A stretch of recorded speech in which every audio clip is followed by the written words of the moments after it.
আগামীতে এই বাংলাদেশের জনগণকে ঐক্য হতে হবে। শুধু একটা কথার ঐক্য হতে হবে যে এই দলের মধ্যে গুন্ডা আছে, টাকাত আছে, ধর্ষক আছে, চাঁদাবাজ আছে, ওই দল এবং ওই ব্যক্তিকে বাংলাদেশের জন্য প্রত্যাখ্যান করবে, ওদের দল করবে না, ওদেরকে ভোট দেবেন ইনশাআল্লাহ। আমরা ঐক্য হন, যদি ঐক্য হতে পারেন তাহলে দুর্নীতিবাজরা এদেশে আর কোনোদিন ক্ষমতা আসতে পারবে না। নীতি আদর্শবান লোক এদেশে ক্ষমতা আসবে।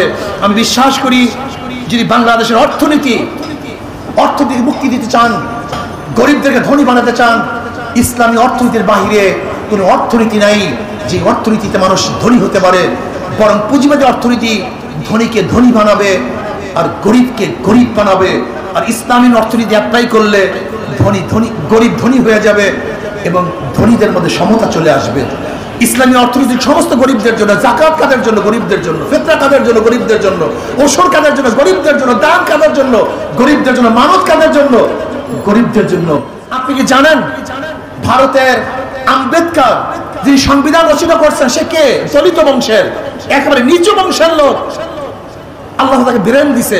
আমি বিশ্বাস করি আমাদের রিকশাওয়ালা, ঠেলাওয়ালা, কুলি, মজদুর, জেলে তাঁতিদের হাজারো সন্তান আছে যে সন্তানগুলি গোটা দুনিয়ার মধ্যে শ্রেষ্ঠ হতে পারে, সবচেয়ে দামি হতে পারে, সবচেয়ে ভালো কাজ করতে পারে।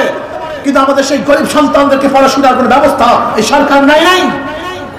যদি আজকে গরিব সন্তানদেরকে, মেধাবী সন্তানদেরকে পরিকল্পিতভাবে গঠন করার চেষ্টা করতাম, তাই গোটা দুনিয়ার নেতৃত্ব বাংলাদেশের মানুষ প্রদান করতো। কিন্তু আজকে আমরা কি করেছি? রাজনীতি করতে গিয়ে আমাদের সন্তানের হাতের মধ্যে গাঁজা তুলে দিয়েছি। আজকে কি করেছি? রাজনীতি করতে গিয়ে আমার সন্তানদের হাতের মধ্যে ফেন্সিডিলের বোতল ধরিয়ে দিয়েছি। আজকে কি করেছি? রাজনীতি করতে গিয়ে বুয়েটের সন্তানদেরকে অবৈধ হত্যা করার ট্রেনিং দিয়েছি, যেখানে আব্রার হত্যা হয়েছে। আজকে কি করেছি? আমাদের সন্তানদেরকে রাজনীতির নামে ধর্ষক বানিয়েছি। জাহাঙ্গীর ইউনিভার্সিটিতে ধর্ষণ করার পরে 100 ধর্ষণ করার পরে সেঞ্চুরি পালন করার যোগ্যতা সম্পূর্ণ ব্যক্তি তৈরি করেছি। আজকে রাজনীতির নামে ফরিদপুরের এক জেলা ছাত্রলীগের সভাপতি 2000 টাকা বিদেশে পাচার করা শিখিয়েছি। আজকে রাজনীতি করতে গিয়ে মানুষকে গুন্ডা বানিয়েছি। 2000 কোটি টাকা আজকে রাজনীতি করতে গিয়ে গুন্ডা বানিয়েছি, জালেম বানিয়েছি, অত্যাচারী বানিয়েছি, খুনি বানিয়েছি, ধর্ষক বানিয়েছি। কিন্তু আদর্শবান, চরিত্রবান সন্তান আমরা বানাতে পারি নাই। এইটাই রাষ্ট্রের সবচেয়ে বড় ব্যর্থতা। আপনি ভেবেছেন রাস্তা ঘাট এইটাই কি উন্নয়ন? এইটাই উন্নয়ন?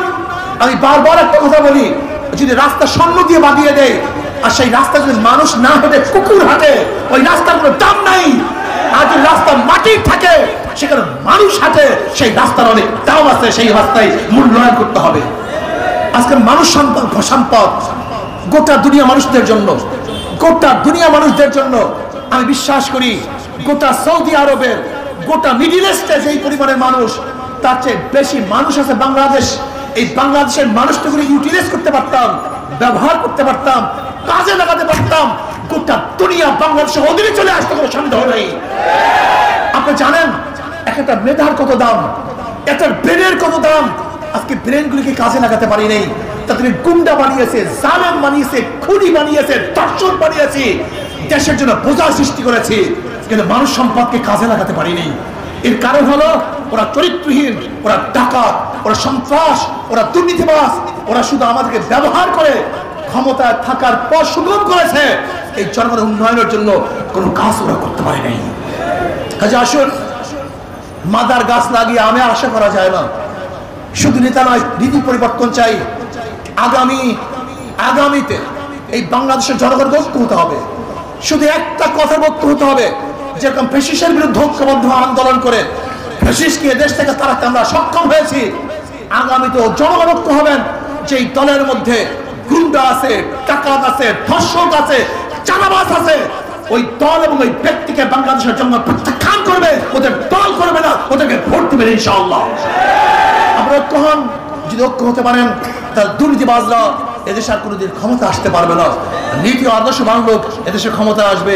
আমি বিশ্বাস করি যদি বাংলাদেশের অর্থনীতি মুক্তি দিতে চান, গরিবদেরকে ধনী বানাতে চান, ইসলামী অর্থনীতির বাহিরে কোনো অর্থনীতি নাই যে অর্থনীতিতে মানুষ ধনী হতে পারে। বরং পুঁজিবাদী অর্থনীতি ধনীকে ধনী বানাবে আর গরিবকে গরিব বানাবে। আর ইসলামী অর্থনীতি অ্যাপ্লাই করলে ধনী ধনী গরিব ধনী হয়ে যাবে এবং ধনীদের মধ্যে সমতা চলে আসবে। ইসলামী অর্থনীতি সমস্ত গরিবদের জন্য, যাকাত কাদের জন্য? গরিবদের জন্য। ফিতরা কাদের জন্য? গরিবদের জন্য। ওসর কাদের জন্য? গরিবদের জন্য। দান কাদের জন্য? গরিবদের জন্য। মানত কাদের জন্য? গরিবদের জন্য। ইসলামী অর্থনীতি সব গরিবদের জন্য। আসুন আমরা দেশকে বাঁচাবার জন্য, এই ভূখণ্ডকে রক্ষা করার জন্য, এই মানবতাকে রক্ষা করার জন্য ইসলাম এবং ইসলাম অনুযায়ী যদি ইসলামের নীতি আদর্শ অনুযায়ী দেশকে গঠন করতে পারি, তাহলে দেশের মানুষ উন্নয়ন হবে, এই জাতি মুক্তি পাবে, বৈষম্য দূর হবে। কাজে আসুন আমরা সবাই ঐক্যবদ্ধভাবে দেশ গড়ার জন্য ইসলামী আন্দোলন বাংলাদেশের অন্তর্ভুক্ত হয়ে এই দেশ গড়ার চেষ্টা করি। আল্লাহ আমাকে।